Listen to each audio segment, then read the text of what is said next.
শীতের সকালে ঘুম ভাঙতে বেশ কষ্টই হয়। তো আমারও ঘুম ভাঙছিল না, অনেকটা বেলা হয়ে গেছে, ঘুম থেকে তো উঠতেই হবে। তো উঠে পড়ে বসলাম। গুড মর্নিং বন্ধুরা, আজ মঙ্গলবার সকালবেলা ঘুম থেকে উঠেই দেখি পায়েলের অলরেডি পুজো দেওয়া হয়ে গেছে। ঘরে ধূপকাঠি মোমবাতি জ্বলছে, এক পবিত্র পরিবেশ বিরাজ করছে। তারপর দেখি পায়েল পুজো টুজো দিয়ে ঘর পরিষ্কার করছে, আলমারি খাট দেখো সব পরিষ্কার পরিচ্ছন্ন করছে, মোছামুছি করছে, বিছানাপত্রগুলো ঠিক করে গুছিয়ে রাখছে। কারণ আমি সবে ঘুম থেকে উঠলাম, ততক্ষণ বাসি বিছানা ছিল।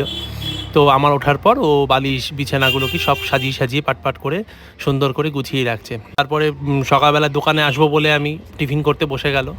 তো আজকে একটু বাড়ি থেকেই টিফিন করে বেরোবো, কেন রোজ রোজ বাইরে খাওয়া ভালো লাগে না।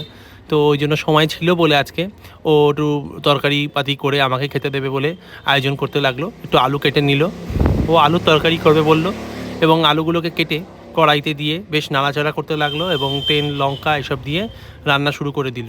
আর ওদিকে আমি পায়েল বানিয়ে দিল একটু 1 কাপ চা আদা দিয়ে বেশ কড়া করে। তো রোদে দাঁড়িয়ে দাঁড়িয়ে একটুখানি আদা চা খেতে লাগলাম, বেশ এনার্জি এবং বেশ ভালো লাগলো। শীতের সকালে খেয়ে গলাটায় শান্তি পেলাম।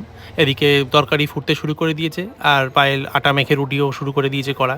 আর আমি এদিকে চা খেয়ে স্নানে যাব বলে অপেক্ষা করতে থাকছিলাম। শীতের সকালে স্নান করতে বড্ড কষ্ট হয়, বাপরে বাপ, গায়ে জল ঢালতে গেলে যেন 10 বার ভাবতে হয়।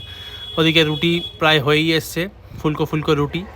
তো আমি ওদিকে স্নানে চলে গেছিলাম, স্নান টান করে চুল টুল আশ্রয় ড্রেস পরে বসে আছি। তো এর মধ্যে পায়েলের টিফিন রান্না হয়েও গেছে, টিফিন কমপ্লিট।